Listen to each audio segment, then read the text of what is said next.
तो ये दोस्तों कैसे हैं आप? सबका स्वागत है आपके अपने यूट्यूब चैनल जिसका नाम है एलके टीचिंग। देखो, और अगर आपका भी मेंस है 2, 3 और 6, 7 तारीख में, ये वीडियो देखना आपको बहुत ज़्यादा ज़रूरी है। क्योंकि जो नॉर्मलाइजेशन होता है वो किसी भी एग्ज़ाम में गेम बनाता है और गेम ख़राब कर देता है।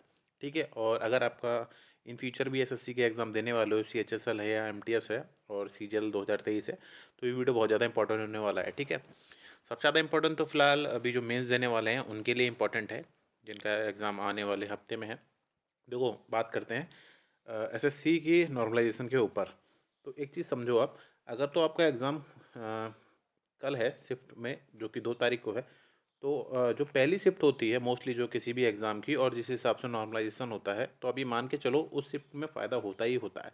अब कितने नंबर का फ़ायदा हो सकता है? हो सकता है एक बंदे को 10 नंबर मिले उस शिफ्ट में, और एक बंदे को 3 नंबर मिले। ये चीज़ आपकी डिपेंड करती है आपकी एक्यूरेसी के ऊपर। ठीक है, जैसे एक बंदा 80 अटेम्प्ट क्वेश्चन करके आया, ठीक है, और उसके 10 ही गलत हैं, और एक बंदा वहाँ 80 अटैम्प्ट करके आया और उसके 75 ठीक हैं, तो यहाँ जो जो 75 वाले को ज़्यादा मार्क्स मिलेंगे इन कंपैरिजन टू जो 80 में से 70 करके आया है। ठीक है, तो जो आपको मेंस देना है उसमें आपको एक चीज़ याद रखना। तो जो कल 2 तारीख को जिनका मेंस है, ठीक है, मेरा भी है कल मेंस, तो आपको एनालिसिस चाहिए तो आप प्लीज़ चैनल को सब्सक्राइब कर दो। सेंटर से ही जैसे पेपर खत्म हो जाएगा मैं लाइव आपको एनालिसिस दे दूंगा पेपर का क्या लेवल रहा है। इससे आपकी मदद हो जाएगी 6, 7 तारीख में और 3 तारीख में जिसका मेंस है। और जिनका मेंस बाद में है, आप लोगों को मेरी सलाह यही रहेगी कि आप भाई ज़्यादा से ज़्यादा क्वेश्चन करने के चक्कर में आप निगेटिव ना करें, क्योंकि ये ओवरऑल आपको इम्पेक्ट करेगा। क्यों? देखो, आपका जब बाद में शिफ्ट में एग्ज़ाम होगा तो दो चीज़ें मान के चलो, एक तो पेपर का लेवल भी आपका थोड़ा सा अच्छा रह सकता है, और आपको एडवांटेज मिल जाता है कि आपको पेपर का एक आइडिया लग जाता है। तो फिर आपको नॉर्मलाइजेशन में नुकसान होने के होते हैं चांसेस पूरे पूरे, और आपको नॉर्मलाइजेशन में मार्क्स बढ़ना तो बहुत दूर आपके कम भी हो सकते हैं। तो अगर ऐसे केस में अगर आप ज़्यादा अटैम्प्ट करोगे, ऑब्वियस सी बात है, तो फिर आपके ज़्यादा भी निगेटिव होने के चांसेस हैं।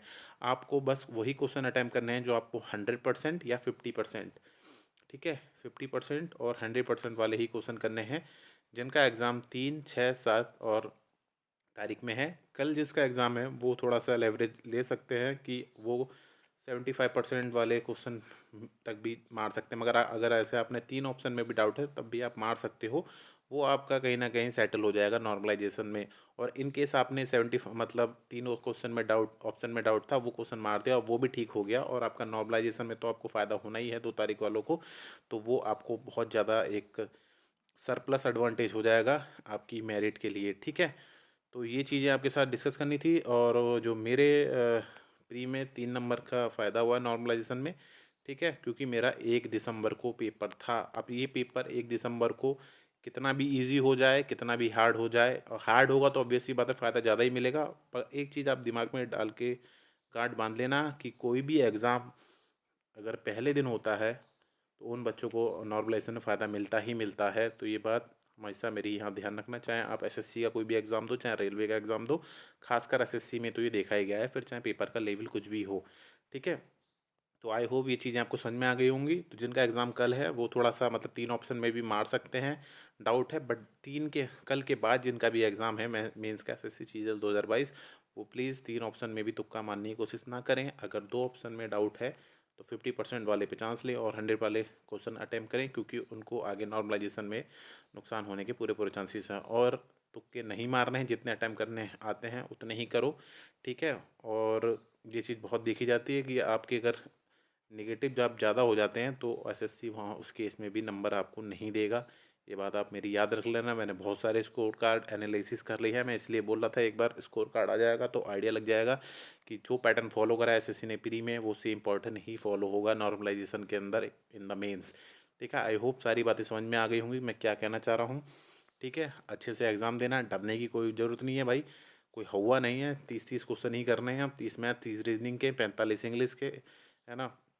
25 क्वेश्चन जीके के करने हैं, 2 घंटे मिल जाएंगे, अपना बाहर घूमो खाओ पियो और 15 मिनट में बैठ के एक्यूरेट बस टाइपिंग माननी है। 25 की स्पीड है वो भी चल जाएगी आपकी, ये मान के चलो, क्योंकि एक्यूरेसी बहुत ज़्यादा नहीं है, 20% तक का लेवरेज है यहाँ पे, है ना। तो कोई इशू नहीं है, 25-24 जो भी है आप इजीली टाइप कर पाओगे वहाँ पे। और पैसा नहीं लेना यार, बिंदास रहो, आराम से जाओ, मेहनत दो, है ना, कोई ज़िंदगी ख़त्म नहीं हो रही। आई होप वीडियो को ज़्यादा से ज़्यादा शेयर कर देना और चैनल को सब्सक्राइब कर लेना। अब मैं आपसे कल ही मिलूँगा लाइव एग्ज़ाम के बाद। आई होप मेरा भी एग्ज़ाम अच्छा हो और आपका भी एग्ज़ाम अच्छा हो, और all the best for mains.